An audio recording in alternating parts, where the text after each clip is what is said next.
여러분, 나이가 들수록 우리는 이런 질문을 하게 됩니다. 어떻게 하면 행복하게 살 수 있을까? 돈이 많으면 행복할까요? 아니면 친구가 많아야 할까요?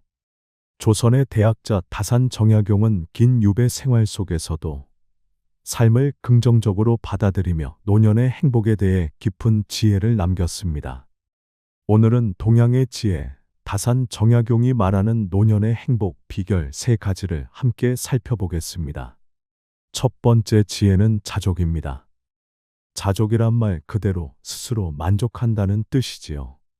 다산 정약용은 인생의 절반 가까운 세월을 유배지에서 보냈습니다. 전라도 강진의 다산초당은 지금은 역사적 유적지가 되었지만 당시에는 변방의 초라한 초가에 불과했습니다. 권력도, 부도, 가족도 잃고 친구들도 멀어졌습니다. 많은 사람이었다면 절망 속에 주저앉아 버렸을 것입니다. 그러나 정약용은 달랐습니다. 그는 그 속에서 새로운 태도를 발견했습니다. 자찬묘지명에 이렇게 적었습니다. 비록 공궁 속에 있어도 그 속에서 즐거움을 찾았다. 고난의 환경을 있는 그대로 받아들이고 그 안에서 즐거움을 찾는 것. 이것이 바로 자족의 정신입니다. 또 그는 다산 시문집에서 이렇게 노래했습니다. 솔숲 아래 띨집에 맑은 바람이 들어오니 그것으로 충분하다. 자연과 벗삼아 사는 소박한 삶 속에서도 만족을 느낄 수 있었던 것이지요. 그렇다면 다산은 실제로 어떤 방식으로 자족의 행복을 실천했을까요? 그가 강진에서 제자들과 함께 지냈던 일화가 있습니다. 어느 날 제자들이 찾아와 선생님, 이렇게 외지고 불편한 곳에서 지내시니 얼마나 힘드십니까? 하고 물었습니다. 그러자 다산은 빙그레 웃으며 대답했습니다. 내 집은 작고 초라하나 창문을 열면 상과 들이 내 방 안으로 들어오지 않느냐. 시끄러운 세상 권력 다툼은 멀리 있고 책과 제자들이 곁에 있으니 어찌 즐겁지 않겠는가. 이처럼 그는 주변 사람들이 불행이라 여기는 조건 속에서도 다른 각도에서 의미를 발견했습니다. 작은 집은 답답함이 아니라 자연을 가까이 할 수 있는 기회였고, 세속과의 단절은 오히려 학문에 몰두할 수 있는 기회였습니다. 이런 태도는 현대를 사는 우리에게도 중요한 메시지를 줍니다. 노년에 접어들면 사회적 지위나 경제적 조건은 줄어들 수밖에 없습니다.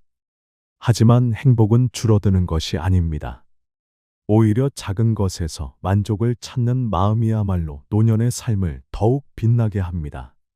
예를 들어 아침 햇살을 받으며 산책을 나가거나 텃밭에서 토마토 한 알이 익어가는 모습을 지켜보는 일, 손자 손녀와 나누는 소소한 대화 속에서 웃음을 찾는 것. 이런 순간이야말로 자족의 행복입니다. 애절량에서 다산은 이렇게 읊었습니다. 바가지 하나, 밥상 하나로도 족하니 하루 종일 즐거움이 그치지 않는다. 바가지 하나와 소박한 밥상만으로도 족하다는 이 구절은 물질적 풍요가 아니라 만족하는 마음이 곧 행복이라는 사실을 보여줍니다. 재미있는 현대적 사례도 있습니다. 일본의 한 노인은 매일 작은 공원 벤치에 앉아 지나가는 아이들에게 사탕을 나누어 주며 하루를 보냅니다. 그는 이 사탕 몇 알이 내 하루를 행복하게 만든다 고 말하지요. 그의 집은 작고 재산도 많지 않지만 아이들이 웃으며 다가오는 순간이 인생의 보람이라고 합니다. 다산이 말한 자족의 삶과 통하는 대목입니다. 오늘날 우리는 다산보다 훨씬 풍족한 세상에 살고 있습니다. 하지만 마음은 오히려 더 불안합니다. 더 많은 것을 원하고 더 화려한 것을 좇느라 가까이 있는 소소한 행복을 놓치기 쉽습니다. 이럴 때 다산의 자족 정신은 큰 울림을 줍니다. 행복은 큰 부나 명예가 아니라 눈앞의 작은 것에 만족할 줄 아는 태도에서 비롯됩니다. 여러분은 어떠신가요?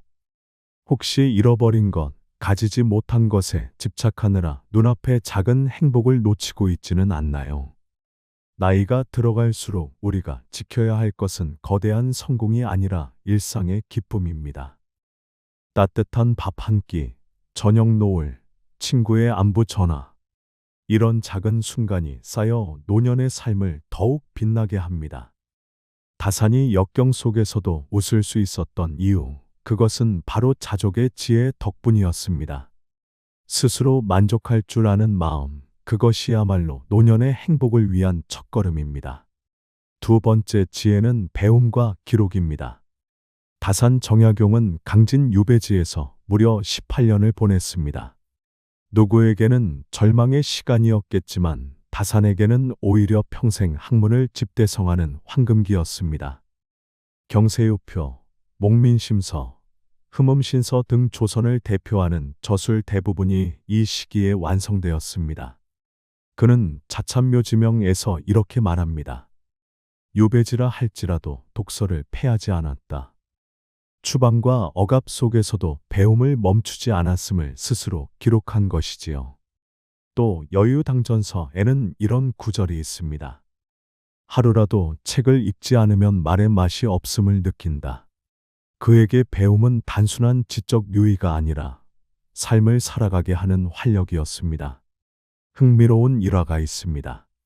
다산은 강진 유배지에서 농사짓는 법을 연구하기 위해 직접 논밭을 살폈습니다. 백성들의 생활을 이해해야 올바른 개혁이 가능하다고 생각했기 때문입니다. 그래서 그는 농사꾼들과 대화하며 씨앗 뿌리는 법, 물을 대는 법까지 기록했습니다. 그 결과가 농정전서라는 방대한 농업 백과사전으로 남았습니다. 단순히 책상 위에서 학문을 한 것이 아니라 실제 삶의 현장을 배우고 기록한 것이지요. 현대의 노년층에게도 이 메시지는 깊습니다.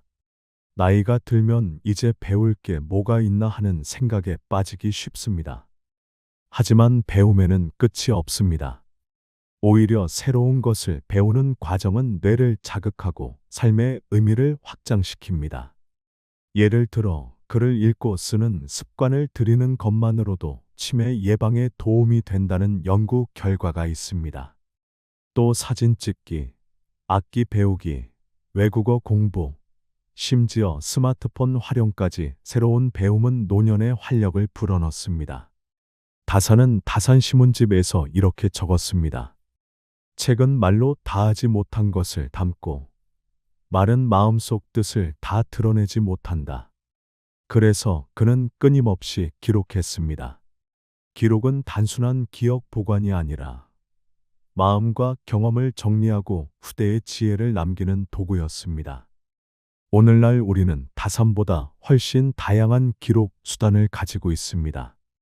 일기를 쓰거나 블로그를 운영하거나 유튜브에 영상을 올리는 것 모두 기록의 현대적 방식입니다. 작은 일상 기록이라도 삶을 되돌아보게 하고 가족과 이웃에게 지혜를 전할 수 있습니다.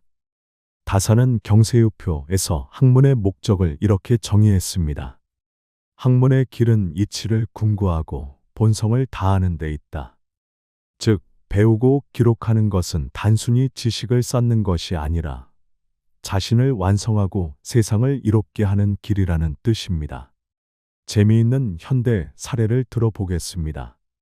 미국의 한 80대 할머니는 매일 손으로 시를 써서 손주들에게 읽어주었습니다.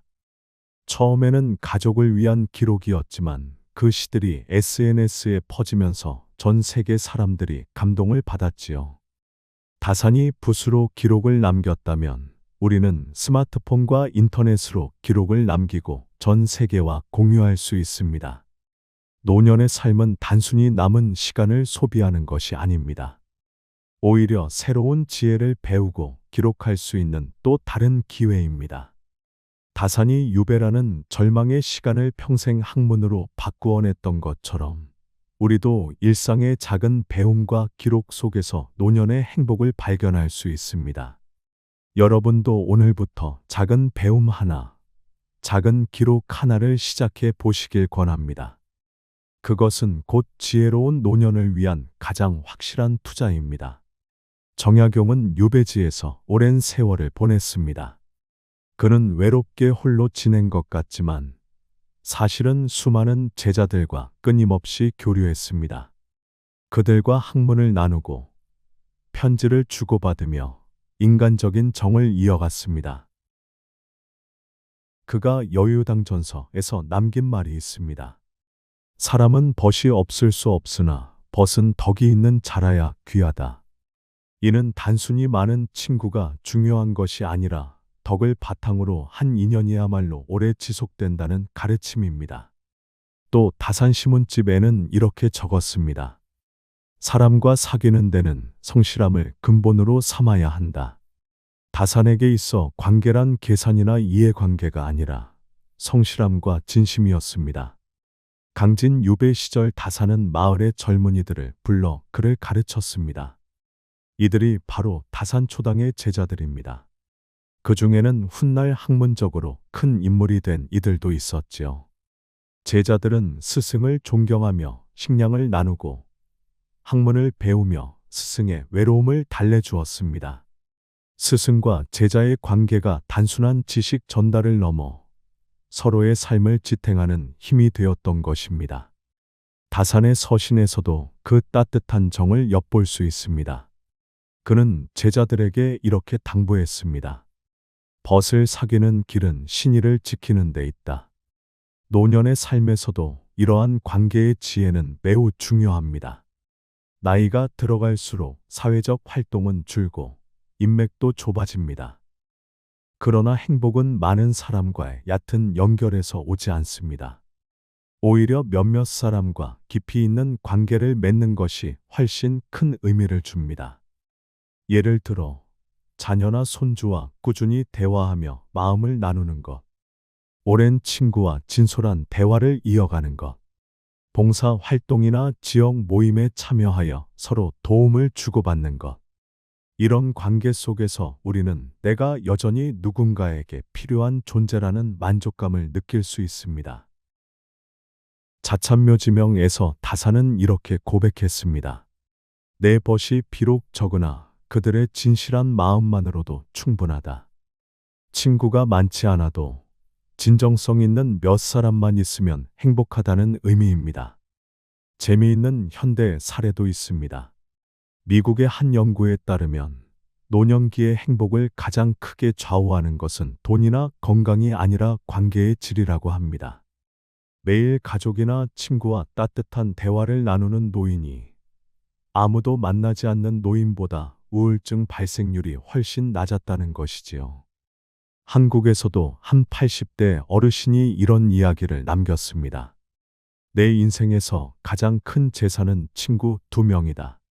젊었을 땐 몰랐는데 이제는 하루 전화 한 통으로도 힘이 된다. 다산의 적지만 깊은 관계 사상과 정확히 맞아떨어지는 지혜입니다. 오늘날 우리는 SNS를 통해 수백, 수천 명과 연결될 수 있습니다. 그러나 그 관계가 얕다면 오히려 외로움은 더 커질 수 있습니다. 진정한 행복은 숫자가 아니라 깊이에서 나오기 때문입니다. 다산 정약용이 제자들과의 교류로 유배의 고독을 이겨냈던 것처럼 우리도 성실과 덕으로 맺어진 인연을 통해 노년의 외로움을 극복할 수 있습니다. 관계는 화려한 인맥이 아니라 진심 어린 대화와 신뢰로 완성되는 것. 이것이 바로 다산이 말하는 노년의 세 번째 행복의 비밀입니다. 이제 우리는 다산 정약용이 말하는 노년의 행복 세 가지 지혜를 살펴보았습니다. 첫째, 자족의 행복 작은 것에 만족하기. 둘째, 배움과 기록 평생 학습의 힘. 셋째, 관계의 지혜 덕으로 이어지는 인연. 이 세 가지는 단순한 철학적 권리가 아닙니다. 다산이 실제로 유배지에서 몸으로 체득한 삶의 지혜였습니다.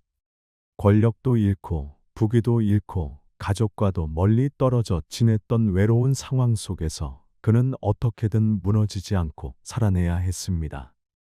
그리고 그 답을 바로 마음의 태도에서 찾았습니다. 자찬묘지명에는 이런 구절이 있습니다. 만족을 아는 사람은 비록 땅바닥에 누워 있어도 오히려 편안하고 즐겁다. 다산은 땅바닥 같은 현실에서도 스스로 만족을 만들어냈습니다. 그 덕분에 그는 18년의 긴 유배를 허무가 아닌 성취로 채울 수 있었습니다. 현대를 사는 우리에게도 이 지혜는 여전히 통합니다. 은퇴 후 사회적 지위는 줄어들고 수입은 제한되며 주변 사람들은 하나둘 떠나갑니다. 그러나 행복은 여전히 우리 안에 있습니다. 작은 것에 만족하고 새로운 것을 배우고 진실한 사람과 관계 맺을 때 노년은 오히려 가장 빛나는 시간이 될 수 있습니다. 재미있는 이야기를 하나 소개하겠습니다. 어느 90세 어르신에게 기자가 물었습니다. 어르신, 지금까지 살아오면서 가장 행복했던 순간은 언제였습니까? 사람들은 손주 돌잔치나 자녀 결혼식 같은 특별한 대답을 기대했습니다. 그런데 어르신은 이렇게 답했습니다. 어제 저녁 된장찌개에 따뜻한 밥 한 그릇 먹었을 때. 모두가 웃음을 터뜨렸지만 그 대답 속에는 깊은 진리가 숨어 있었습니다. 행복은 거창한 이벤트가 아니라 매일의 소박한 순간 속에 있다는 것. 이것이 바로 다산이 강조한 자족의 정신과도 맞닿아 있습니다. 또 한 가지 재미있는 사례는 일본의 평생 학습 마을입니다. 그곳에서는 노인들이 매일 새로운 것을 배우며 서로 가르칩니다. 글을 배우지 못했던 노인이 70세에 글을 배워 손주에게 첫 편지를 쓴 이야기는 감동을 주었습니다. 다산이 유배지에서 농사와 학문을 연구하며 새로운 기록을 남겼던 것처럼 현대의 노인들도 배움과 기록을 통해 삶을 새롭게 쓰고 있습니다. 그리고 관계의 지혜는 더욱 중요합니다. 하버드 대학교의 성인 발달 연구라는 세계에서 가장 오래된 연구가 있습니다. 80년 넘게 사람들을 추적 조사했는데 노년의 행복을 결정하는 가장 중요한 요소는 돈도 명예도 아닌 좋은 인간관계라는 결론을 내렸습니다. 이는 다산이 벗은 덕 있는 자라야 귀하다 라고 말했던 것과 정확히 일치합니다. 다산 신문집의 한 구절도 떠오릅니다. 사람과 교류함에 있어서는 마음과 마음이 서로 이어져야 한다. 결국 노년의 행복은 화려한 조건이 아니라 마음과 마음이 이어지는 관계 속에서 피어나는 것입니다. 여기서 잠시 시청자 여러분께 질문을 드리고 싶습니다.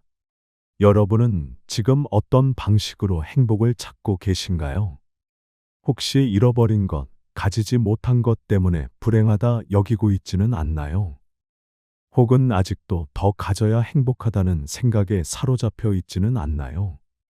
다산은 우리에게 이렇게 속삭입니다. 만족할 줄 아는 마음이 행복을 낳는다. 배우고 기록하는 습관이 삶을 풍요롭게 한다. 덕으로 맺은 인연이 마음을 지탱한다. 이 세 가지를 실천하는 사람은 나이가 들어도 여전히 젊고 여전히 행복할 수 있습니다. 마지막으로 다산의 시 한 수를 함께 나누며 오늘 이야기를 마무리하고자 합니다. 봄바람과 가을달은 끝없이 아름답고 한 잔의 막걸리로도 좋기 자랑할 만하다. 사계절의 아름다움과 한 잔 술의 소박한 즐거움 속에서 만족을 찾는 삶. 그것이 바로 노년의 행복을 완성하는 길입니다. 여러분의 노년은 어떠한 풍경이길 바라시나요? 다산처럼 고난 속에서도 웃음을 지으며 작은 것에서 만족을 찾고 배움으로 마음을 채우고 더 깊는 사람들과 깊은 관계를 이어가는 삶이길 바랍니다. 오늘의 이야기가 여러분의 삶의 작은 울림과 지혜가 되었기를 바랍니다. 다산이 말했듯 행복은 밖에서 오는 것이 아니라 마음의 태도에서 비롯됩니다. 감사합니다.